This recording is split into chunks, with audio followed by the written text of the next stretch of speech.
तो उस राजस्थानी ने जो पलट कर जवाब दिया, बस इस 2 लाइन पर इन राजस्थानियों की बड़ी तालियां देखना चाहता हूं। मैंने उससे कहा कि मुंबई के अंदर हीरो रणवीर सिंह, उसने सारे कपड़े उतार दिए, तुम पूरे हिंदुस्तान में हल्ला मच गया, तुम राजस्थान वालों को कोई फर्क नहीं पड़ा। तो उस राजस्थानी ने जो पलट कर जवाब दिया, मेरा सीना गर्व से चौड़ा हो गया। उस राजस्थानी ने पलट कर जवाब दिया कि इन टटपूंजियों को हमने कभी हीरो माना ही नहीं। वाह वाह, हमारे राजस्थान का असली हीरो तो वो एक ही है, और जिस व्यक्ति का उसने नाम लिया, मैं 4 पंक्तियां उसके सम्मान में पढ़ के अपने काव्य पाठ की शुरुआत करना चाहता हूं। और जितने लोग यहाँ बैठे हैं, अगर आपकी दोनों हाथ हवा में लहराती हुई तालियां दिखेगी तो मुझे आना सफल हो जाएगा कि हिंदुस्तान के और राजस्थान का असली हीरो कौन है। और हम मानकर किनको बैठे हुए हैं, कौन है राजस्थान का असली हीरो? कि तपता सूर्य जिसके ललाट पर चमकता था, शौर्य का लावा जिसकी भुजाओं में उबलता था। आज तो खैर हमें वो मुद्दे की बात, और मुद्दे की बात तो हमें बताई नहीं गई। सही कह रहा, हकीकत कह रहा, मुद्दे की बात क्या है हिंदुस्तान में आज की तारीख में? इस कवि सम्मेलन में मुद्दे की बात यह है कि आचार संहिता लगी हुई है और अपने को आचार संहिता के दायरे में रहकर काम करना है। हालांकि मेरी बात हुई अधिकारी जी से कि आचार संहिता में क्या करना है, तो उन्होंने कहा आचार संहिता में कोई टेंशन नहीं लेनी, वो का वही सब करना है, खाली बीच बीच में बोलते रहना कि आचार संहिता लगी है, ताकि अपना भी मन लगा हुआ रहे कि आचार संहिता लगी हुई है, और इनका भी, अधिकारी का भी मन लगा हुआ है आचार संहिता लगी, पुलिस का भी मन लगा रहे कि आचार संहिता लगी हुई है, और यहाँ पब्लिक जो बैठी हुई उनका भी मन लगा हुआ रहे कि अपन आचार संहिता के दायरे में काम कर रहे हैं। मैं यहाँ 4थी बार आया हूँ, पहले अटल कवि सम्मेलन में आता था, वो इस साल नहीं हुआ है, इसलिए नहीं हुआ क्योंकि आचार संहिता लगी हुई है। सही करो, तो अपन को आचार संहिता के दायरे में रहकर काम करना। मैं तमते पढ़ता हूँ और आपकी बड़ी तालियां देखना चाहता हूँ कि कौन है राजस्थान का असली हीरो। कि तपता सूर्य जिसके ललाट पर चमकता था,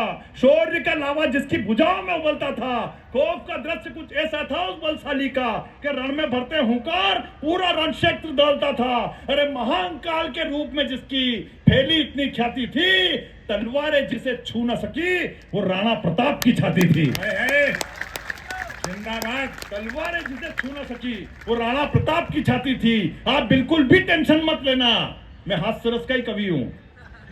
ये तो मैं बीच बीच में ऐसा करता रहूंगा, क्योंकि हमारे भिलवाड़ा के एक बड़े कवि राजेंद्र गोपाल जी व्यास, उन्होंने कहा है कि जिस तार के अंदर करंट नहीं होता है उस पर लोग चड्डी बनियान सुखा देते हैं। इसलिए मैं 2 ही काम एक साथ करता रहूंगा। आप बिल्कुल भी टेंशन मत लो, अपन बहुत भावुक वाले लोग हैं और अपन को आराम से काम करना है, क्योंकि आचार संहिता लगी हुई है। अपने को आचार संहिता में क्या करना, अपने मस्ती के मूड में। अभी मदर्स डे निकला थोड़े दिन पहले, मदर्स डे की हालत ये है, ऐसे ऐसे 2 कौड़ी के लोग भी फेसबुक पे पोस्ट डालते जिनके माँ के ही पते नहीं होते हैं। सही करा, ऐसी हालत। मैंने भी जोश में दादा फेसबुक पे डाल दिया मदर्स डे के दिन, तो मेरी पत्नी का फोन आया मेरे पास, बोला आज तो बहुत प्रेम उमड़ रहा माँ के प्रति। मैंने कहा कौन टेंशन मोल ले, मैंने तुरंत एडिट कर दिया। मैंने कहा मेरी ये पोस्ट मेरी बच्चों की माँ के लिए है। तालियां तो अगली बात पे बजाना। उसी पोस्ट पे मेरी माँ का कमेंट्स आया नीचे, बोले कमीने घर पे आ फिर बताती हूँ तेरे को। फिर अपने जमाने में मदर्स डे ऐसे थोड़ी मनता था कि अपन जब छोटे थे, हमारे जमाने में मदर्स डे कैसे मनता था? बड़े लोग वहां बैठे हुए हैं, ज्यादा उम्र के लोग बैठे, जब अपन छोटे थे अपने यहाँ मदर्स डे ऐसे नहीं मनता था। अपने यहाँ मदर्स डे कैसे मनता था? जैसे ही अपने से थोड़ी सी गलती हुई और अपन जो माँ के हत्थे चढ़ते थे, फिर जो आधे घंटे तक अपनी सुताई होती थी, वो बैलेंस पड़ता था, वो धोने की पड़ती थी, वो लठ की पड़ती थी, फिर तो आधे घंटे तक लाल चट्ट कर देते थे। और जब अपन कांच में जाके अपनी शकल देखते थे लाल चट्ट, तब अपने को लगता था कि आज अपना मदर्स डे मना है। लेकिन तालियों को बम्पर तालियों में बदलना कि इतना मदर्स डे मनने के बाद भी चुप रहते थे, क्योंकि शाम को घर पे फादर आते थे और हम बिल्कुल भी नहीं चाहते थे कि एक दिन में 2-2 त्योहार मने। बहुत अच्छे।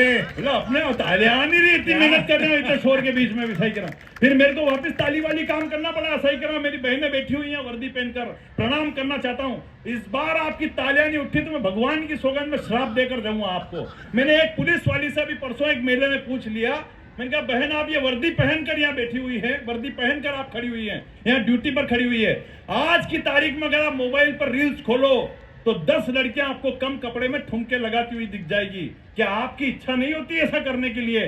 तो उस पुलिस वाली ने जो जवाब दिया, इस सदन की बड़ी तालियां देखना चाहता हूं। उसने कहा कि मुझ में भी था हौसला कुछ कर दिखाने का, इसलिए पिया का सपना और बाबुल का घर छोड़ना पड़ा।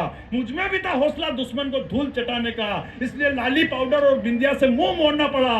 अरे राह चलते किसी बहन को कोई निकम्मा छेड़ न दे, इसलिए साड़ी बिंदिया और चूड़ियों को छोड़ खाकी वर्दी का चोला ओढ़ना पड़ा। जिंदाबाद भाई मुन्ना, वाह वाह वाह।